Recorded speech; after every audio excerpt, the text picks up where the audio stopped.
All right, welcome everyone to our very first episode of Author Meets Narrator. My name is Jessie Forrest with Jessie Says Voiceover, and today we'll be chatting up the author of Love Deception, The Geek's Guide to Not Giving a Damn About Your Ex and Living Your Life with Style, Pepi Valderrama.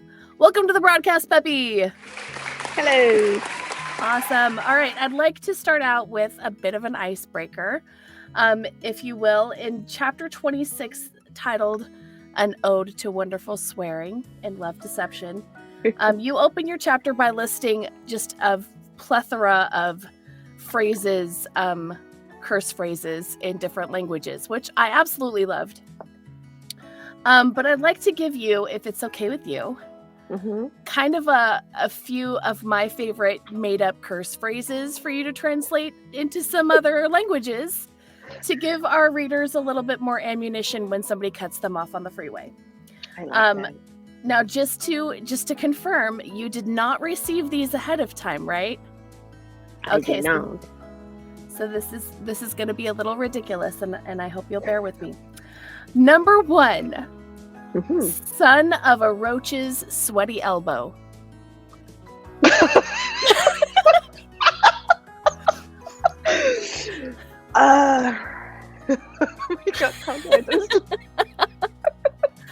And it said make them easy.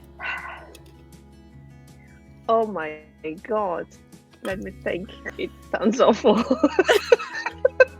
That's okay. Awful's good. I'm trying to make it sound a little bit better, but I cannot find a combination. Hijo de un codo super sudado.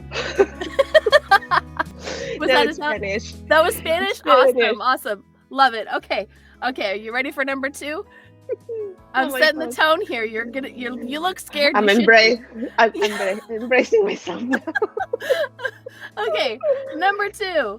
Pube in a hot pile of goose dung. Oh. I don't think I can No. Can't do that one? No, it's because it would you have no idea how harsh it would sound. It's because the word, for example, in Spanish for the pube, the bad word is coño. Really? Oh, yes. Okay. And it already by itself, it sounds hairy and it sounds like raw and hairy and with teeth, and it's gonna eat you up. Oh, that sounds terrifying. Yeah.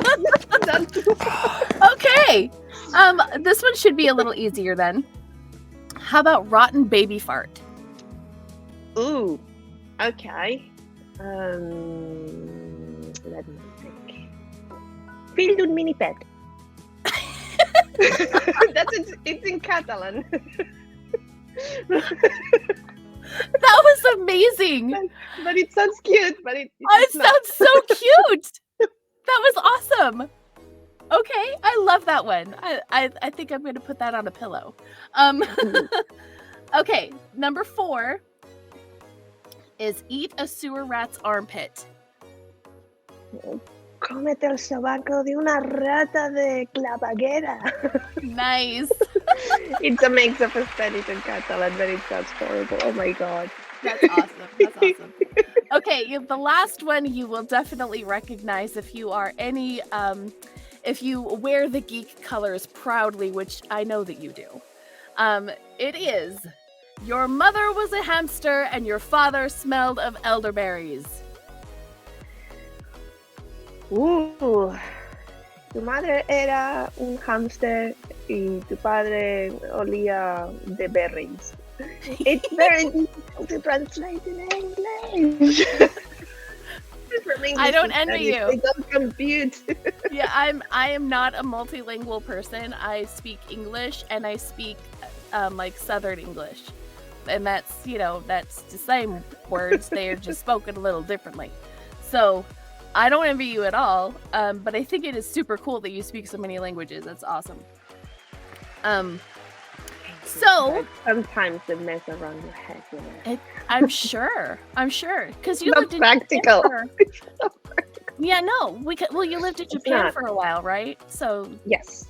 So having like that Mediterranean background, and you're from Italy, It was a shock. yeah, So basically, cultures are at odds.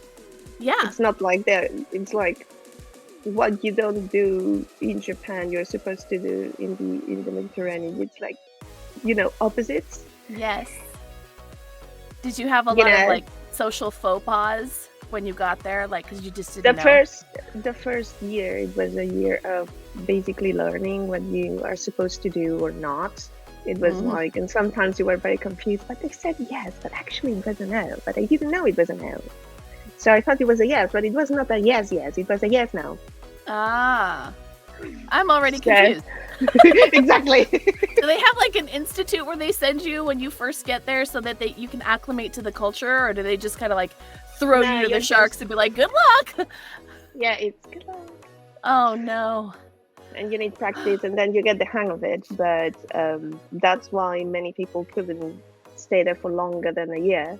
Some people just quit, like saying, "No, I can't live here." Yeah. So if you were able to survive for the year, then you were good to go. It's like, Wow. it was good. Yeah. But I was very confused for a whole year. I would imagine. Like, I thought we had a date. It turns out we don't. Or they said they would call me and it was not. Until I found when a yes was a yes and when a yes was a no. Mm-hmm. Just to be polite, it took me a while. So Gotcha. Acclimation is tough.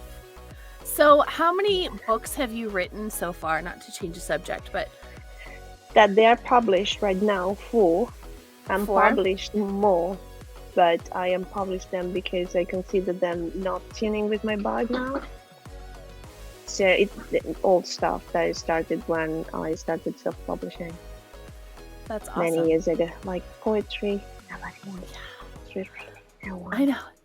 It's hard to publish a book of poetry. Like, I remember writing a bunch of poetry when I was in high school in my early 20s and thinking, gosh, I should I could totally publish a book of poetry and, everyone would find it so profound and then I would make $1 million and it would be great.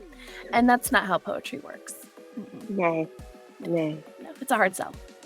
Yes. It is, but I was very proud when I did it. I mean, that's how I discovered self-publishing. A friend of mine just told me, "Oh, you could self-publish it," and I was like, "Wait, what? What's that?" Because I had no idea you could self-publish. And yeah, from there I tried with the poetry book.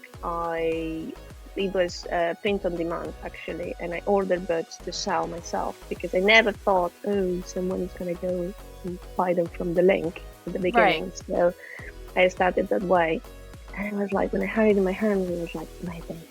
Mm-hmm. So even if you don't succeed with your first book, I still tell people you should do it because you will learn a lot. Designing the cover, the problems with editing and everything. So it's actually good that you try, even if it's a flop. Wow. That's awesome. So, how did you decide to get into writing out of all the things you could have done? I just like it. I like writing. I have lots of journals everywhere around me, and I buy lots of stationery. It just makes sense. And when I get really angry, I write it down. And when I get really happy, I also write it down. Nice. So it's not, I never thought of it like, okay, I'm going to publish it at the beginning. I was just writing for myself. So. Mm-hmm. It's a very cathartic habit to get into, to to get your thoughts and your feelings on paper. It's really awesome. Plus, if you're growing as a person, you can look at those journal entries from forever ago and be like, yeah, later on, and you will say growing. Like horrified, like, oh my god, what was I thinking? Yeah. Oh, I was so young and naive. What have I done? Exactly. What am I doing? Yes. Especially around people you're attracted to, and you write about about your journals and your crushes and stuff, and then you go back and you're like, what did I ever see in that guy? God. Horrified Yes, of it. horror. It's amazing. Horror story. So what is the inspiration behind your writing style? Do you have any aspirations to branch out into other styles of writing? No, I just read lots of different types of books. I don't have. It's with my mood. I go from fantasy to comic books to very deep stuff, history books. Like they have no. It's like a smashed potatoes thingy. I read everything, and then when I write, I don't think I just dump it out. Wow. Basically, I'm not really having a purpose, if that makes sense. I just try to put out what I have, and I don't know if I'm gonna use it or not. Then when what I see I like it, then maybe then this could be a book, and then it's when I organize it and I create the second draft. Awesome. That's a good process. Yeah, I don't know if other people do it like this, but well, I think everybody does. Yeah, does a process differently. So you're saying there's not going to be a psycho murder mystery published by Pepi Valderrama anytime soon, is what you're saying. No true crime documentary stuff. Respect.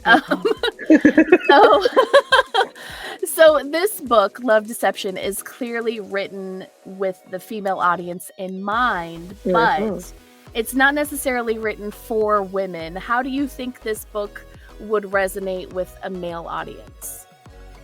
I think many women are as evil as many men are, and as trapped as everybody else. So I cannot really, even if I talk about esteem in the book, it's not, you could put Samantha in the other end. So basically, it doesn't mean because you have a specific gender, you cannot apply the techniques inside of the book for yourself.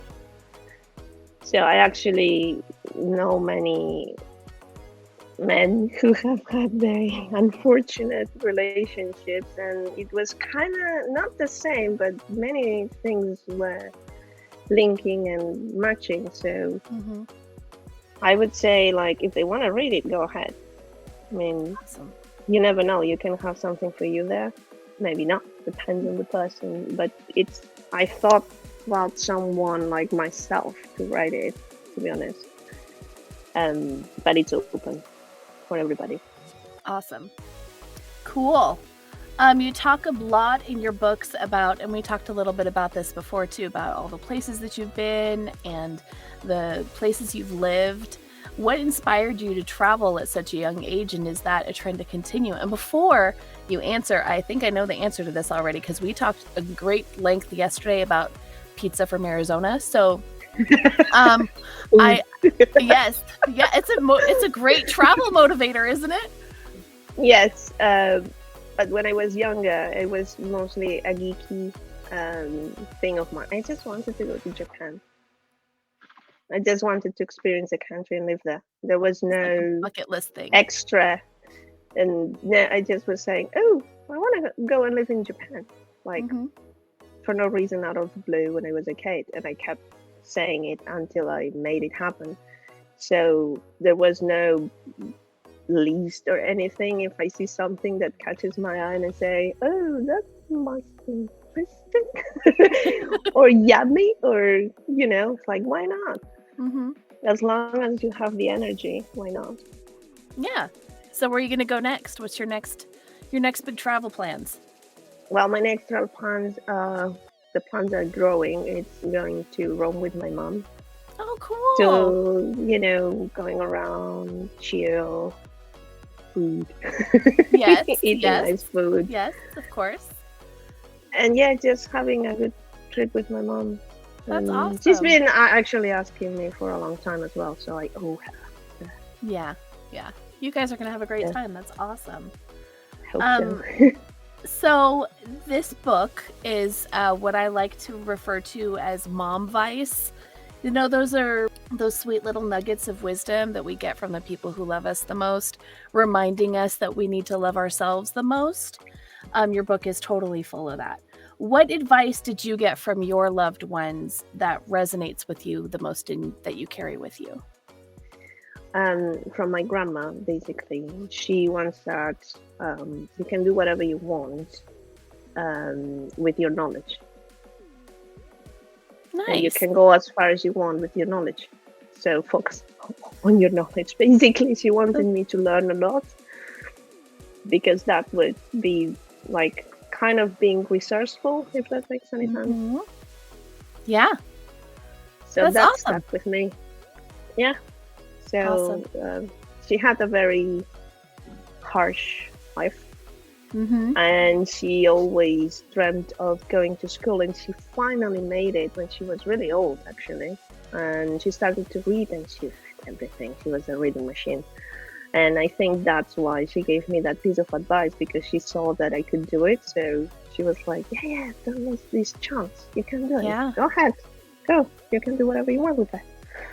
It's so awesome to think, you know, back when our grandparents were small and education wasn't really it wasn't really something that was sought after. You know, my grandparents were farm workers. So they, you know, they got up to 6th grade and then they went to go work in the fields. So, Yeah. you know, it's amazing how much more important an education is these days. So, Yeah. yeah, it's pretty awesome. Yes. So, looking back on this book, what advice do you think should have been included, but you didn't get around to adding? I don't remake my books once they're done, if that makes sense. When I've decided they have a shape and I've put them out there, I don't want to retouch, especially this one. If it were how to overcome AI anxiety, obviously yes. That one makes sense because it's related to AI and AI changes. So that one I can update. Yeah, But by the second. but this one, the first book as it is, I will leave it like that because it's a point in time. And I wrote it in a certain mood. If I change it now, you would change the mood. So I wouldn't touch it. But there's a second book. There's a sequel. There's a sequel. There's a sequel. Yes. But the mood is different. It's once you have gone through the breakout, what can you do next? Right. But it's a different point in time, you see. It's a different point of view, a different mentality once you have gone through the thing. Yeah. So if I change it now, it wouldn't make justice to the writing that already is in there, if that makes sense. Totally. And I think that that's really cool too, because anything that you think, if you think back on your project and you think, gosh, I really wish I would have put this in there, you can definitely just, you know, include that in the next chapter. Yeah. So it's kind of a progression. But I love that, you know, that was a different point of maturity. So, you know, you were at a different spot in your life. So I think that's great. So what guided you to take the path of the indie author? Ooh, an accident. Rather than being a traditionally published author, and what barriers did you overcome to seeing your book to print? Basically, as I said before with the poem book, I was just chatting with a friend and telling him, like, look, I don't think I will ever publish this thing. It's poetry to begin with. I don't think that's ever going to be published, but I would love to do it just for the sake of it. Yeah. But no one is going to give me the money for that.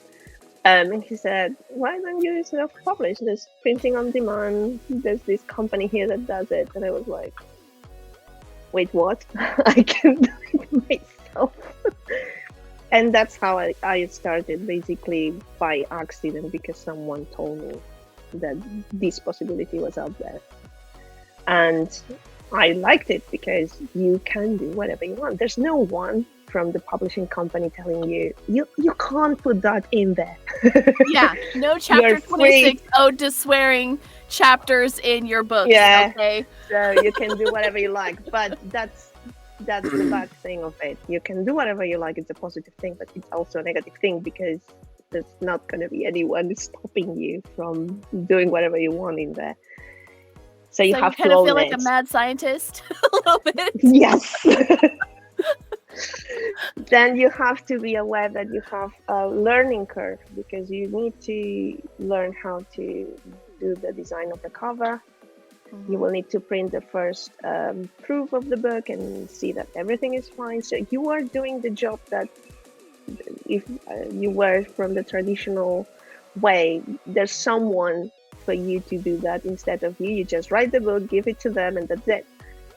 When you're an indie author, you have to do every single step yourself. You have to do the promotion. You have to come up with ideas on, okay, if I'm going to promote this book in, I don't know, like it's a festival or something, do I go there? Do I have the money to afford this thing, etc.? So it's good and bad in the freedom that it gives you, if that makes sense. But you learn a lot. That's the thing. You learn the whole process and you learn skills that otherwise you would have never touched ever in your life. Like, okay, if you write just the book and give it to the publishers, someone will design the cover. So you won't learn the software necessary, any program. You won't think about those things. And suddenly, because you decided to self-publish a book, you end up with all this knowledge that who knows, maybe you use it for something else or, discover that you are good, I don't know, designing or editing. And then you have, I don't know, a new passion. If you don't try, you don't know. Boy, I feel that like in my soul. Because I feel like I did the same thing with voiceover. Like, I didn't know how to be a sound engineer before. I didn't even know what a DAW was. I didn't know, like, there's a million things I didn't know. And I'm having to learn all the time, so I completely understand having to, push yourself to find that next step and to go for it. So, that's awesome. Nobody tells you which book to choose to read over. So nope. Imagine you have a boss and you have to read it, and maybe you don't like it. It's like... I've been there. I'm like, why am I reading this book? Why am I reading this book? Yeah, there was one book in particular, and I'm not going to name titles or say people, but this book was written by ChatGPT, and the person who wrote it. These are air quotes. Wrote it on ChatGPT. Didn't actually read it before they submitted it to be produced. So it was so bad. I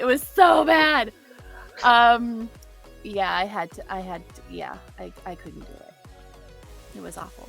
So yeah, it's a thing. People do that.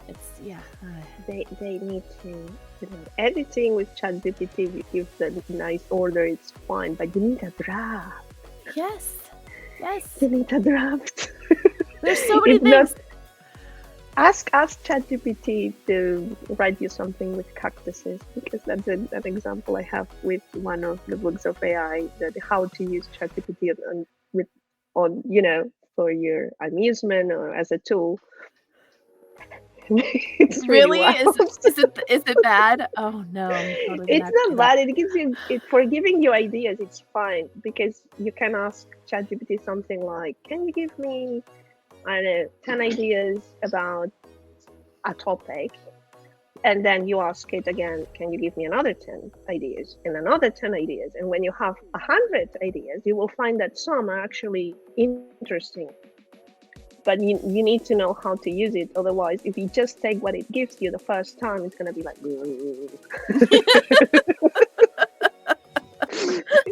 You're going to have questions in there. It's like, okay, it's a good tool, but you need to know how to use it. If you just say, "Hey, write me a book about cactus," I'm interested. I'm piqued now, and I totally want to do that, just to see what kind of of murderous things the technology can give Wait. us. With a friend, what we did, we made like okay, let's give something ridiculous. Like there is an elf in love with an alien, and please ChatGPT. Story. A story with an elf and an alien from outer space. It came out, and we were like this, horrified. Oh noes. Oh noes. How do you sleep at night? But wow. the names of the characters were nice, at least something. So you can take something from it. Something, yeah. Something, just a little bit. That's too funny. So, the idea of the damsel in distress is so ingrained in womanhood as a global society. Aside from reminding women with books like yours to ditch those ridiculous and boring tropes, what other steps do you think we need to take as a society to right the ship, not just for women, but for all genders? A simple thing. It's I'll say it with a very irreverent, blunt sentence. Own your shit. Yes! Just Louder for the people in the back. Like all the problems we have is like if you do a mistake, you just point with the finger to the neighbor or not me, that it's this circumstance or whatever, and you're pointing out of yourself. It's not gonna work. You're not gonna make life easier. You're gonna make it worse. You have to look inwards and see, okay, I made a mistake, my bad, and you own it, and then you carry on, and that's how you grow. But if you kind of always give that outside of yourself, you're also giving up your power. Someone is gonna decide for you. Not nice. Right. Freedom has this double-edged sword, which means you have to own your shit. Yeah. Yeah. I love it. That's great. That's great advice too. You should put that on a pillow. That's awesome. Okay, let's see. Where were we here? Oh, yes. This is my favorite question. Are you ready? Ooh. This is my favorite question. Writing a book, because I want to know too. I want to know too. So, writing a book like this, I would imagine, opens one up to a level of uncomfortable vulnerability. How did you overcome your fear to tell the story and snub the backlash of the people around you? I learned that when I was in school, and bullies made my life a nightmare.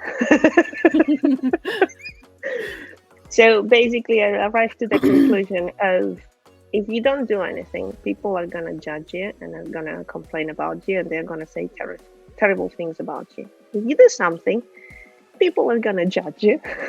They're going to point you with a finger, and they're going to say terrible things about you. Whatever you do, there's always going to be someone saying something terrible about you. So in this case, do what you like to do. If you're not harming anyone, within, being a nice person, you want to write a book, write it. You want to be vulnerable, be vulnerable. You want to write, space aliens books, go for it. If you want to write, elf romance. elf space romance. Fantasy sci-fi. Yes. Love it. The thing is, being vulnerable and going out there and being it, it's allowing other people like you to feel like, oh, I'm not alone. And Koma, if they're going to say something about you, they will have to invent something else. Yeah. There was such a thing, something else. I love it. So yeah, if people want to do something, like, guys, don't be like fearful that people will say something wrong about it. They are already saying it, so go for it. Yep, wear it like a suit of armor, and they can never hurt you. So awesome! Love Deception is available today on Audible. Woo! Yes! Oh, you have a print. I love it. I love that. I'm actually gonna. Yes, love it. Yay. So, seriously, go get it. What is one thing you hope that readers will take away from reading your book?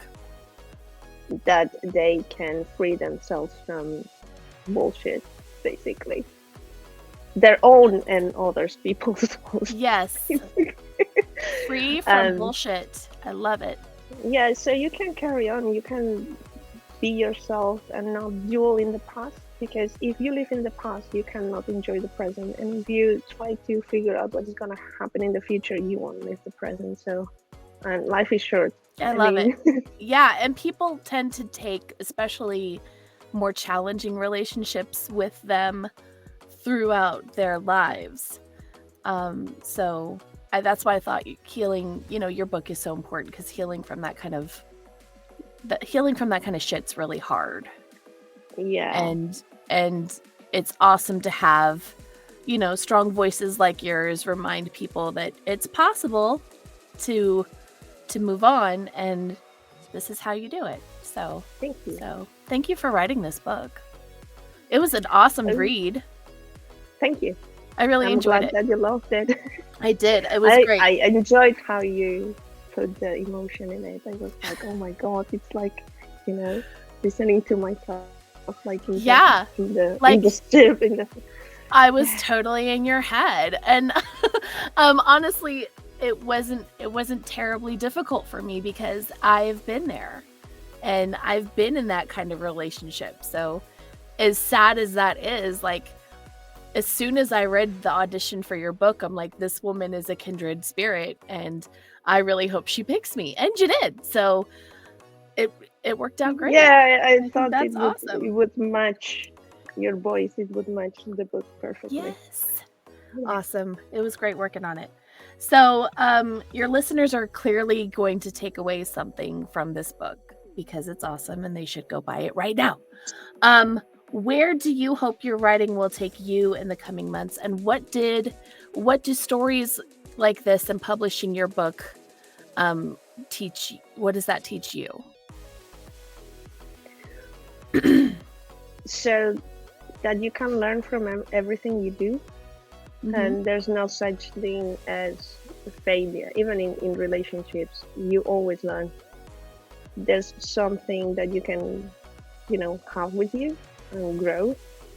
Most people say, okay, I lost, I don't know, 10 years of my life or 15 years of my life because I was in this relationship, and they make all this big drama. No, you didn't lose your time. You had good times with that person, and I'm pretty sure.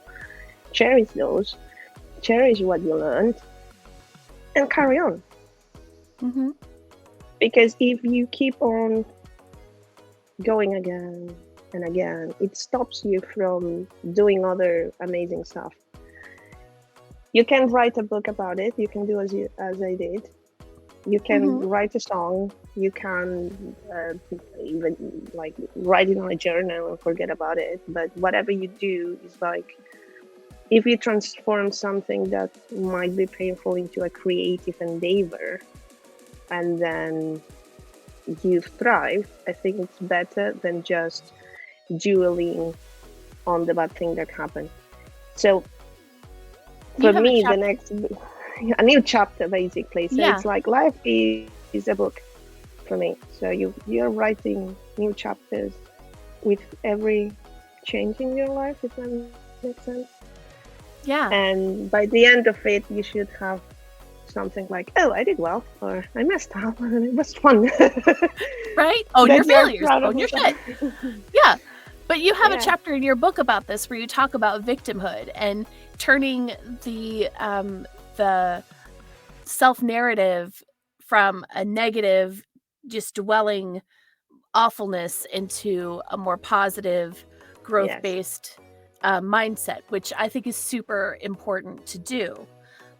There's a lot of things in your book that touch on this particular subject. You should seriously go buy on Audible. Go pick up the book right now and read it. It's really good. There's a free month with Audible. If you don't have it, you have a free month. You could have it for free. Subscribe. You love it. There are more books there. Right. And you're going to be coming out with them. Yeah, you have a new one coming out here pretty soon, right? That you're working on. Can you tell us a bit about? It's the second part. It's the thriving part of love deception. Because I think everybody has love deceptions in their life. The next is Thriving Unleashed, which is with gems like celebrate your divorce. Yes, with cake, right? Yes, and Yes, tea. I celebrated with cake and tea. with cake and tea. Yes, I do believe just for many people say no because it's sad and yeah, it is sad. But on the other hand, you have to go to the judge and it takes like a lifetime until they give you the actually papers, you know. Yeah. Just for the fact that you survived the court system, you should be Yes. celebrating. Oh, don't I know it? Gosh, it was so like drawn out and awful. It's not like, when you when you're not married and you break up, you're just like, fuck you, I'm out. It's not like that. But you could leave without all of the legalese. When you're married, it's like putting your hand in a meat grinder. It's awful going through that process. Yeah, the legalities are just, oh my god. Yeah. And owning the divorce thing, because many people are ashamed to still. It's cultural. It's not like widespread, but in some places, like especially if you live in a small town or something, they might be like, I don't want to say it. Yeah, or I want to hide. It's the D word in a lot of and here too in the States. It's the same way. People are, oh, you got a divorce? Oh, I'm so sorry. Like, oh my dear, oh my poor heart. How could you go through? How could you divorce? Like, you stole a puppy and kicked it across a river or something. It's awful. Yeah. I wish it wasn't like that, because I honestly don't think that it's healthy to stay in a relationship if you're not making the other person a better person, and that person is not making you a better person. Then there's no benefit to staying in that relationship. So I think that there are a lot of people that look down on divorce. I personally am not one of them. I think it needs to be celebrated with cake and tea. So yes. Also, the older generation is like, I'm afraid, disappearing, but also it changes with time as well. With the young people are marrying less. Yeah. So basically, marriage is falling down of graces. At least in the UK, there's less and less and less. Yeah. Same here. But it's for a reason. If you want to split and you have to go to court and it takes like, I don't know, another lifetime, you are like, oh gosh, I shouldn't go and do that anymore. It makes no sense. So yeah. I mean, it's an institution that it's, getting not so useful anymore. No, it's kind of an archaic system, to be honest. It's not. Nowadays there's not really, aside from the tax benefits you get, there's not really a reason to get married. You know how much people are spending on a wedding these days? One day they're spending as much as they could spend on a down payment for a house, or to buy a really nice car with cash. They're dropping it on a day. I just never understood that whole need to spend $50,000 on a ceremony. I don't understand that myself. Not me. It's not for me. So, yeah, cool. So, manifesting. Manifesting is a thing you talk about in your book.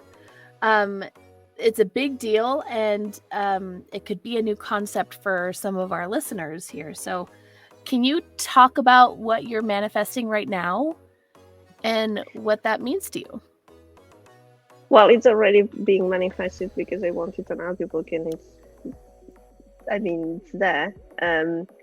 For me, manifesting is something halfway. If you have a dream and if you want to see it in this world, you just don't pray, because if you just pray, nothing is going to happen. It's like the universe is going to try to give you the thing, but if you don't take action, it's never going to happen.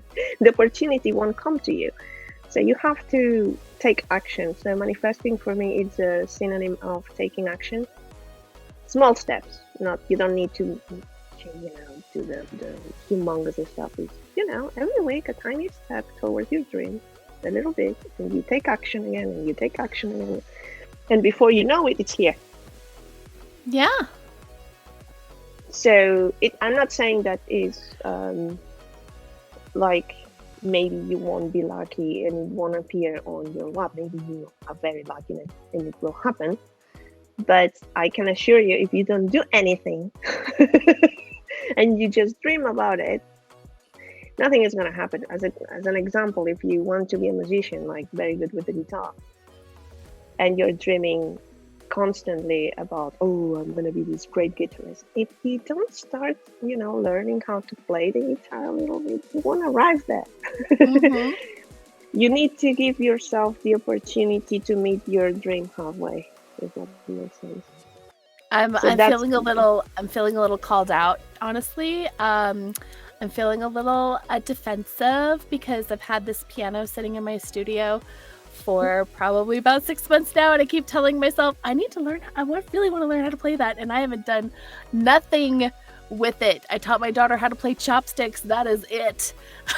So I'm feeling a little called out here. Feeling a little called out, but yes, it's fine. It's fine. Fine, just 20 minutes a week, and you'll be fine. That's my son says. Just do 10 minutes a day, Mom. I don't want to. So motivation. It's a motivational thing. So that's awesome. What is the best thing that has happened to you since writing this book? Ooh. I would say like feeling more like myself. Like that's the great accomplishment. Because I was very low and now I'm yay, happy colors. Yoo-hoo. I would imagine that having sending it off to print and then getting the manuscript in your hand, like your first copy of it, pulling it out of the box, I would imagine, I can only imagine because it's never happened to me before, but I can imagine that is probably just a huge sense of accomplishment and pride for you. Yes, it is. I recommend you write one book. I know you keep saying that, and it's not like I don't have stuff to write about. So, yeah, it's like you're like, I did this. It's cool. Nice. Look at all those pages. Yes. Look at the cover. I designed that too. I'm awesome. And then you have a bust of endorphins. Like, oh. Yeah, right. It's cool. It's awesome. Cool. Awesome. Okay, so we've reached the end of the road, Pepi, and it's time for closing credits. You have been an amazing first guest, and I mean that really. Thank you so much. Wonderful to have you here. Thank you so much. I really hope that we get to do this again because I really feel like this is, this is like the beginning of the magic potion. I feel like. I feel that too. We've got a little bit of a brew going, and I think we definitely need a couple of frog legs and newt eyes in there as well. Getting into, spooky season.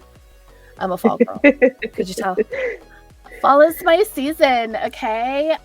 So is there anything that you would like the audience to know before we wrap? Like where to find you on socials, your website, what's coming up next, etc.? They can find everything at thepepi.com. It's DEPEPI.com. And more books are coming. Courses are coming. There are courses in there. There's a lot of things in there. Awesome. And if you want to stay tuned at 100%, just subscribe to my newsletter. All the information is in thepepi.com. And I also have a YouTube channel if you want to listen to some of my suggestions and, talking about manifesting, trauma dumping, and things like that. It's like being your life coach, basically. Because you are like a motivational speaker too, right? Like yes. You do all of this stuff, plus you also, help people take steps towards betterment. So yeah, and to do stuff creatively, because many people have skills. They do have them, but they don't use them because they think, oh, I'm gonna mess up. No, try it out. It's gonna be amazing. And you have all these opportunities out there. Why not trying? The worst thing that can happen is that you learn, and the best thing that can happen is that you thrive. So. Yeah, that's awesome advice. So depepi.com, right? Yes. Awesome. I'm going to put all of these little spicy nuggets in the details so that people can find you with a click of the button. They don't have to write anything down. And that way you can follow Pepi's journey to world domination. So don't forget to like, share, subscribe, and show our indie authors some much needed love. My name is Jessie Forrest with Jessie Says Voiceover. Keep your ears open and have a nerdy ass day. Bye. And I think we definitely need a couple of frog legs and newt eyes in there as well. Getting into, spooky season.